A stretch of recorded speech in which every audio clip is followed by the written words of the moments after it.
To quote Jim Cramer, buy, buy, buy. Buy? I give a master class in technical trading of the NASDAQ this week in this week's breakdown. I also talk about gold being on the cusp of a breakout which could take prices to $4,000 an ounce. And ES is on track to reach my 7,200 target in the next few months. And finally, Ethereum makes a 19% move in just 6 days. I show you how you could have traded it. Welcome to the Trading Pit, personal investing and trading tools for the active trader and investor. I am Lundy Hill, and this is not financial advice. These are the charts that caught my attention in commodities, stocks, and crypto for the week ending August 9th, 2025. First up, we go to the stock market and the ES futures contracts. There's no doubt that the trend in stocks is up. This week, the S&P had its second highest close ever. That is bullish. Note the wide trend channel here I've highlighted in this weekly chart. I think something will happen to spark a breakout of the top of the channel in the next couple of days or weeks.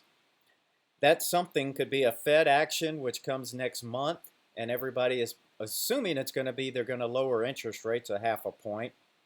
But nobody knows for sure. It could be in the form of some positive tariff news or just about anything to continue this melt up. Note the strong V bottom we had in the earlier part of 2025, and it made a new high. It's very reminiscent of the 2020 lows, and that led to dramatic new highs. The cup and handle pattern, this is last week's chart. The cup and handle pattern, which I highlighted for the last couple of weeks, is still in play. This week's action did test the lows, but it bounced right back off of it. Switching over to the NASDAQ did hit all-time closing highs. Of course, it's got all the Magnificent Seven, or the whatever they're called nowadays.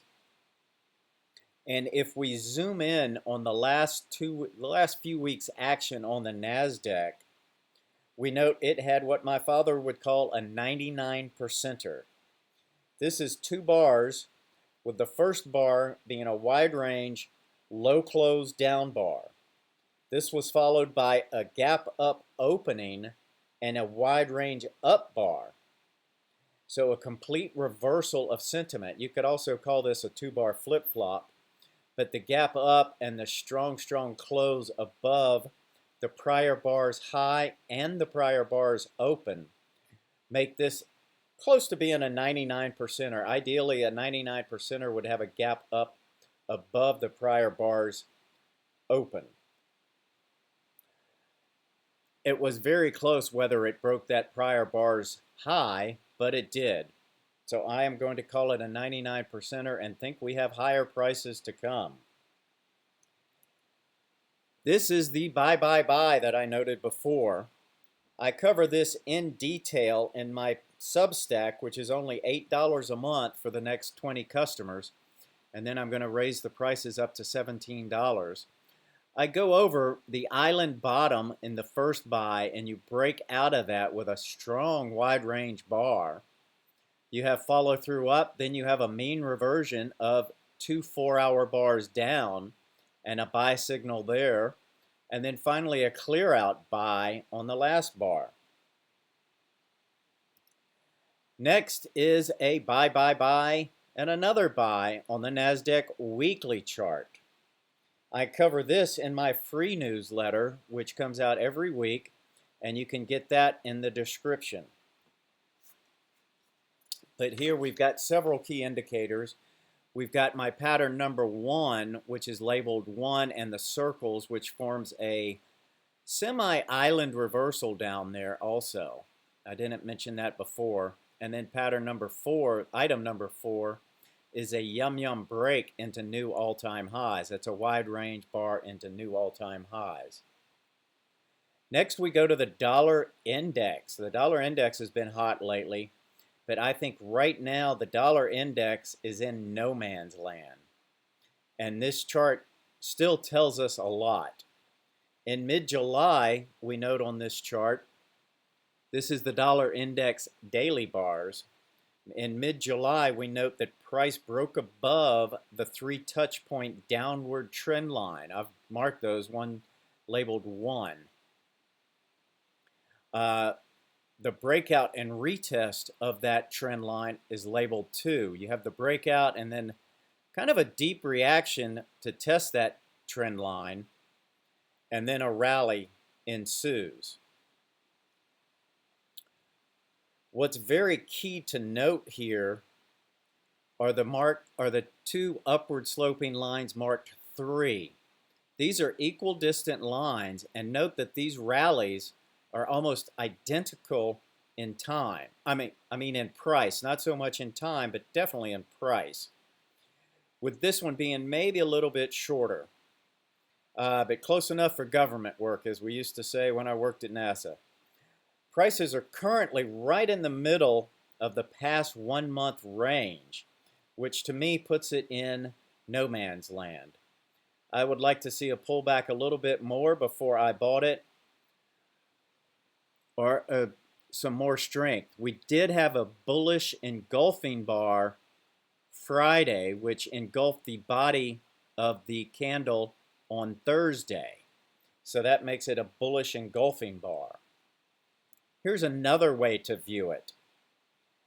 You can view this as a failed head and shoulders pattern, with the shoulders marked 1, the left shoulder and right shoulder, and then the head is labeled 2. The breakout is number 3, and then you had the failure. The breakout of the neckline is at 3, but then you had the failure of that neckline this week, Wednesday, with a dramatic break back below the neckline. So that tells you prices are a little weak. So again, this is a news-driven market. What the Fed does or what the Fed starts talking about could dramatically impact this dollar index. But the overall trend, the overall shorter to intermediate term trend is down. And speaking of the dollar, let's go to the anti-dollar, gold.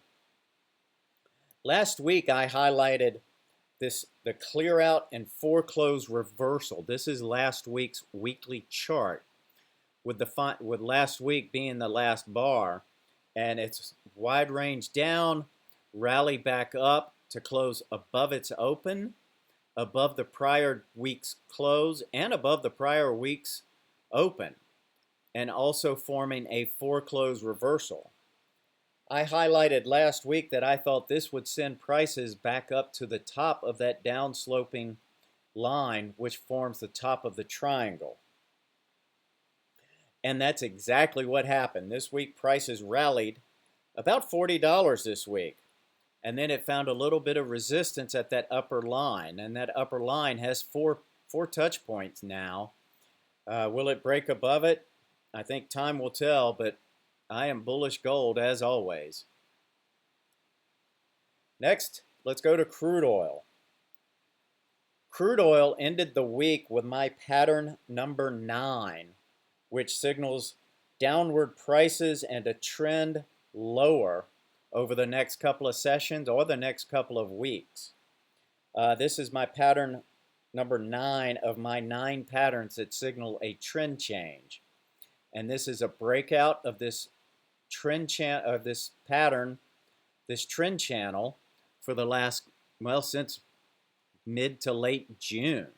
So it's been in effect quite a while after the huge downward action into that.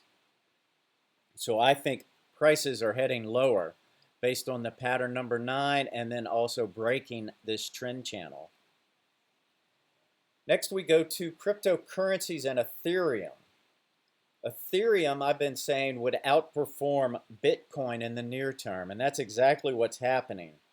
Just as I thought it would, Ethereum is making new move highs above the prior month's high, while Bitcoin has not.